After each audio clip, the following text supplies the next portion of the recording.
وما بینہما وما تحت الثری، آسمانوں پر، زمینوں پر، درمیان میں، زمین کی تہ تک ایک ہی بادشاہ، اکیلا، احد۔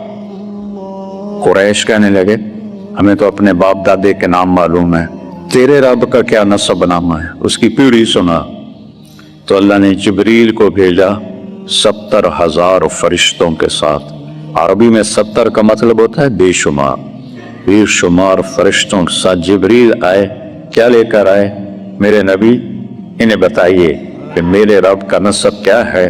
قل، کہیے، هو اللہ احد، وہ جس کو تم پوچھ رہے ہو اس کا نسب کیا ہے، اس کا نام ہے اللہ، اور وہ کیسا ہے؟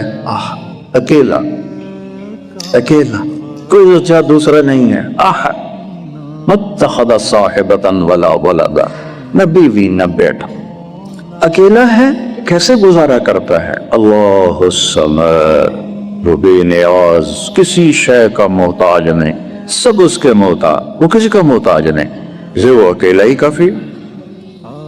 ایک حدیث یاد آ گئی بڑے زمانے کے بعد کہ ابن آدم ما خلقتکم لاستکثر بکم من کیہا، میں نے تمہیں اس لیے ہی پیدا کیا کہ میرے خزانے گھٹ گئے تھے تو تمہیں پیدا کر کے پورے کروں، ولا لاستأنس بکم من وحشا، میں نے اس لیے پیدا کیا کہ اکیلے میں گھبرا گیا تھا تو چلو تمہیں پیدا کر کے دل لگاؤں، ہم تو تنہائی سے گھبراتے ہیں، ولا لاستعین بکم علی امر قد عجزت عنہ، اور میں نے اس لیے پیدا کیا کہ میرا کوئی کام اٹک گیا تھا تو میں نے تمہیں پیدا کیا کہ آؤ ذرا میرے نال ہاتھ بناؤ یا کام رلے کر کے کریے، نہیں، انما خلقتکم لتعبدونی طویلا وتذکرونی کثیرا وتسبحونی بکرۃ واصیلا، میں نے تمہیں اس لیے پیدا کیا کہ تم میری بندگی کا مجھے یاد کرو اور صبح و شام میرا ذکر، میری یاد میں اپنے اوقات گزار۔ تو ایک اللہ ہے، ان سے کہو وہ احد ہے، اور کیسا ہے؟ صمد ہے، کسی کا محتاج، آگے پیچھے کوئی سلسلہ ہے، لم یلد، کسی کا باپ نہیں ہے، ولم یولد، کسی کا بیٹا نہیں ہے، سب کے کفریہ عقائد پر ہتھوڑا مارا ہے۔ سورہ اخلاص، قالت الیہود عزیر ابن اللہ، یہود کہنے لگے عزیر اللہ کا بیٹا، وہ 100 سال اللہ نے فوت کر لیا، 100 سال کے بعد زندہ کر لیا، انہوں نے کہا یہ اللہ کا بیٹا۔ وقالت النصارى المسیح ابن اللہ، عیسائی کہنے لگے عیسیٰ اللہ کا بیٹا ہے۔ اللہ تعالیٰ نے فرمایا لم یلد، کوئی کچھ نہیں ہے میرا بیٹا، ولم یولد، نہ کوئی میرا باپ ہے، نہ اوپر کوئی سلسلہ ہے نہ نیچے کوئی سلسلہ ہے، چاروں طرف سے وحدانیت کا ایک نور ہے جو پوری، اللہ نور السماوات والارض، کیا بات ہے قرآن کی، اللہ نور السماوات والارض، ہر طرف تو اسی کا نور ہے، اسی کے جلوے ہیں، اسی کے نظارے۔ تو بات لمبی نہ کرو، اللہ، پھر آخر بات پوری تب، اچھا تو کوئی اس کی مثال ہی دے دو، وہ اکیلا ہے، وہ بے نیاز ہے، نہ اوپر نہ نیچے کوئی سلسلہ ہے، تو کوئی مثال دے دو اس کی، کن ولم یکن لہ کفوا احد، اس کی مثال ہے ہی کوئی ہو تو اللہ کا دم بتا کہ میں اپنی مثال آپ ہوں، میری کوئی مثال نہیں، تو دل میں تو آتا ہے سمجھ میں نہیں آتا، بس جان گیا میں تیری پہچان گئی، ایک اس کے سوا، باقی سب کے بھی اللہ نے موت کا فیصلہ کیا ہے۔ اگر اللہ راضی ہے تو موت سے خوبصورت کوئی پیغام، دنیا کی مصیبتوں سے چھٹکارا۔ حضرت بلال حبشی کے موت کا وقت تھا تو ان کی بیوی کہہ رہی تھی واہ کربا واہ کربا، ہائے ہمارا دکھ، ہائے ہمارا دکھ، تو بلال کہنے لگے واہ تربا واہ تربا، مزے آ گئے، مزے آ گئے۔ تو ان کی بیوی کہنے لگے وہ تیری تو جان نکل رہی ہے، تو کس بات کے مزے کہہ رہا ہے؟ غدن نلقى الأحبة محمدا وحسبا، ابھی دوستوں سے ملاقات ہوگی جو صحابہ پہلے چلے، اور محمد مصطفیٰ سے ملاقات ہوگی۔ پر اس سے زیادہ خوبصورت کوئی اور چیز ہو سکتی؟ اللہ نے دونوں موتوں کو ذکر کیا ہے۔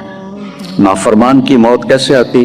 وَلَوْ تَرَى، کاش تم دیکھ سکتے، اِذْ يَتَوَفَّى الَّذِينَ كَفَرُوا الْمَلَائِكَةُ يَضْرِبُونَ وُجُوهَهُمْ وَأَدْبَارَهُمْ، یہ کافر کی موت ہے کہ تم کبھی دیکھ سکتے۔ وہ تو بستر میں پڑا ہے اور اللہ ہے فرشتے اس کے منہ پر اور کمر پہ ہتھوڑے مار رہے ہیں، ہتھوڑے مار رہے ہیں، ہمیں نظر نہیں آتا لیکن یہ ہو رہا ہے۔ اور یہ موت وہ اس وقت کہتا ہے رب ارجعوا لعلی اعمل صالحا، تھوڑی سی مہلت دے دے، میں اب جا کے ٹھیک ٹھیک کام کروں گا۔ تو اللہ تعالیٰ کہتے ہیں کلا انہا کلمۃ هو قائلها، اب یہ تیری بکواس ہے، تجھے زندگی دی تھی، سمجھتے تو سمجھ سکتے تھے۔ اور ملک الموت آتا ہے، اس کے ساتھ 4 فرشتے جہنم کے ہوتے ہیں، اور اس کی روح کو ایسے کھینچتا ہے جیسے کانٹوں ہرے درخت سے چادر ڈال کے کھینچا جائے تو وہ چادر تار تار ہو جاتی ہے، اس طرح۔ اور کہتا ہے ایتھا النفس الخبیثہ کانت فی الجسد الخبیث اخرج، اے خبیث روح جو خبیث جسم میں تھی باہر آ۔ کدھر لے جا دیا؟ کإلی حمیم وغساق وآخر من شکلہ ازواج، حمیم کی طرف کھولتا پانی، غساق کڑوا کھانا، اور بے شمار عذاب کی شکل۔ حمیم کے پانی کا ایک ڈول 7 سمندر میں ڈال دو تو 7 سمندر ابلنے لگ جائیں۔ میں نے سمندروں میں سفر کیے ہیں، مجھے اس حدیث کی ہیبت کا نقشہ نظر آیا ہے۔ بحر الکاہل 14,000 کلومیٹر لمبا ہے اور 11 کلومیٹر گہرا ہے فلپائن کے پاس۔ ایک ڈول 7 سمندروں کو کھولا دے، یہ ان کو پیا جائے۔ إِن يَسْتَغِيثُوا يُغَاثُوا بِمَاءٍ كَالْمُهْلِ يَشْفِي الْوُجُوهُ بِئْسَ الشَّرَابُ وَسَاءَتْ مُرْتَفَقًا، پانی مانگیں گے تو کھولتا ہوا اس میں گندا تیل ملا ہوا ہوگا، جو ان کی آنت فَقَطَّعَ أَمْعَاقَهُمْ، جو ان کی آنتوں کو کاٹ کر پخانے کے راستے سے نکال دے گا۔ یہ نافرمان کی موت۔ اور جب کوئی پیر صاحب جیسا دنیا سے جاتا ہے، ایک تو پیچھے خلا ایسا چھوڑ جاتا ہے تو وہ پوری نہیں ہوتا، ایک ڈاکٹر مرے 100 ڈاکٹر کھڑے ہوتے ہیں کرسی لینے کے لیے۔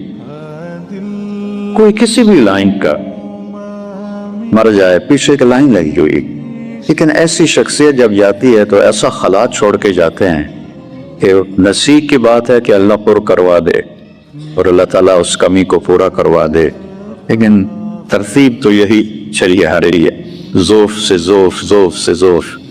تو جب ایسا نیک بندہ کرنے کا وقت آتا ہے تو ایک جگہ اللہ ایک اور آیت سناتا ہوں،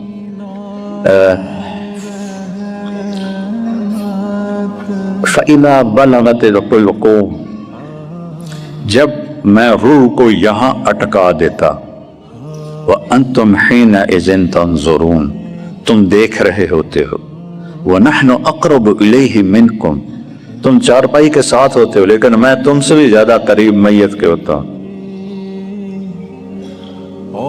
وَلَكِنْ لَا تُبْصِرُونَ، تمہیں نظر نہیں آتا ہوں۔ تو جب نیک آدمی کا وقت آتا ہے تو إِنَّ الَّذِينَ قَالُوا رَبُّنَا اللَّهُ ثُمَّ اسْتَقَامُوا، جنہوں نے کہا کہ میرا رب اللہ ہے، پھر وہ اس پر جم گئے۔ کافر کو دھوکہ لگا ہے توحید کا، تو کوئی پتھر کے آگے، کوئی گائے کے آگے، کوئی بیل کے آگے، کوئی بت کے آگے چپ گیا۔ مسلمانوں کو دھوکہ لگا ہے رب ہونے کا۔ تم جاہل سے جاہل کے سامنے بت رکھو، انہیں سجدہ کرو، میں کوئی کافر ہوں، کبھی نہ سجدہ کرا، نہیں کرے۔ رنگ ہونے میں دھوکہ لگا ہے۔ پہلا تعارف کروایا، الحمدللہ کون؟ رب العالمین، پالنے والا۔ یہ سود، یہ جھوٹ، یہ 2 نمبری، یہ ملاوٹ، یہ کھوٹ، یہ رشوت، یہ ڈاکے، یہ قبضے، یہ کیوں ہیں؟ کہ اللہ کے رب ہونے کا یقین اڑ گیا ہے۔ من اوصل الیک الغذاء وانت جنین فی بطن امک، حدیث قدسی میں اللہ کہہ رہا ہے تمہیں ماں کے پیٹ میں کون رزق پہنچاتا؟ تیری ماں، تیرا باپ، یا تو خود انتظام کرتا تھا؟ تو جب میں تمہیں ماں کے 3 اندھیروں میں نہیں بھولا تو مجھے جانتا بھی نہیں تھا، تو باہر آ گیا تو میں تمہیں بھول جاؤں گا؟ یا ابن آدم خلقت السماوات والارض، میرے بندے میں نے 7 آسمان 7 زمینیں بنائے، ولم احیا بخلقہن، میں تھکا نہیں، ما مسنا من لغوب، یہ قرآن کی آیت ہے، وہ حدیث قدسی، لغوب ذرا سی تھکاوٹ کو کہتے ہیں، ذرا سی تھکن محسوس ہوئے، اس سے بھی نہیں سے لگا اتنا کچھ بنایا تو میں نہیں تھکا، افیوجینی رغیف عیش اسوق بلی، تو تمہیں روٹی کھلا کے میں تھک جاؤں گا؟ کتنی کائنات کو کھلا رہا ہے۔ تو اس لیے اللہ نے کہا، اور پھر نماز میں دیکھو، الحمدللہ بولو، پھر رکوع میں جاؤ سبحانہ، پھر کھڑے ہوئے ربنا، پھر سجدے میں گئے ربی الاعلی، رب کا کتنا تکرار، رب سے شروع کیا قرآن، رب پہ ختم کیا، قل اعوذ برب الفلق، قل اعوذ برب الناس، رب رب رب۔ اللہ کے 33 صفاتی ناموں کا مطلب ایک لفظ رب میں آتا ہے۔ اللہ کے صفاتی ناموں میں رب نہیں ہے جو 99 نام ترمذی شریف کے ہیں، لیکن لفظ رب میں 33 اسماء حسنہ کے معانی موجود ہیں، 33۔ ان الذین قالوا ربنا اللہ، جنہوں نے کہا رب اللہ ہے، ثم استقاموا، پھر وہ جم گئے، سارا بازار جھوٹ بول رہا ہے وہ سچ بول، سارا 2 نمبری کر رہا ہے وہ 1 نمبری کر، سارے رشوت دے رہے ہیں وہ حلال کھا، سارے جھوٹ بول رہے ہیں وہ سچ بول رہا ہے۔ ثم استقاموا، اس پر وہ جم گئے۔ پہلا سوال قبر کا کیا ہے؟ من ربک۔ پہلا سوال عالم ارواح میں کیا ہے؟ الست بربکم، دیکھو رب رب رب رب، قالوا بلا۔ سب سے زیادہ ایمان والے جو فیل ہوتے ہیں وہ اللہ کے رب ہونے کے یقین میں فیل ہوتے ہیں۔ نہ تو ان پڑھ سے ان پڑھ آدمی بھی پتھر کو تھوڑے سجدہ کرے، بندر کو تھوڑے سجدہ کرے، تو پھر کیا ہوتا ہے؟ تتنزل علیہم الملائکہ، فرشتے آ رہے ہوتے ہیں، نہ ڈاکٹر دیکھ رہا ہوتا ہے نہ اولاد دیکھ رہی ہوتی ہے، کوئی بھی نہیں دیکھ رہا ہوتا ہے۔ تتنزل کا مطلب بڑا خوبصورت ہے، یہ نہیں کہ بس فرشتے آ گئے، نہیں نہیں نہیں، فرشتے ٹولی بنا بنا کے اترتے رہتے ہیں جب تک اس کی روح نہیں نکلتے، فرشتے آتے رہتے ہیں۔ تتنزل اس میں تکرار ہے، ایک ٹولی پھر دوسری پھر تیسری چوتھی۔ جب حضرت سعد بن معاذ کا انتقال ہوا تو آپ ان کے گھر گئے تو آپ کی میت کمرے میں بھی، اور کمرہ بالکل خالی تھا، تو آپ کمرے میں ایسے داخل ہوئے،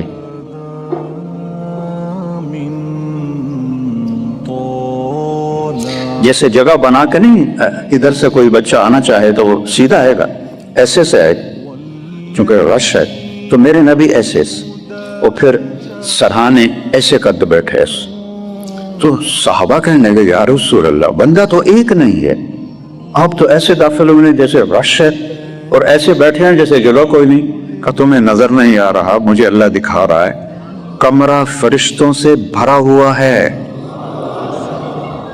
ان کو چیر کے آیا ہوں، اور ابھی ایک فرشتے نے اپنا پر سکیڑ کے مجھے بیٹھنے کی جگہ دی۔ تو اس طرح جب کوئی اللہ کا پیارا جاتا ہے، جانے پچھلوں کے لیے غم ہے لیکن جانے والے کے لیے اس سے زیادہ خوشی کا کوئی مقام۔ تتنزل، ایسے بار بار بار بار بار بار آتے آتے آتے آتے،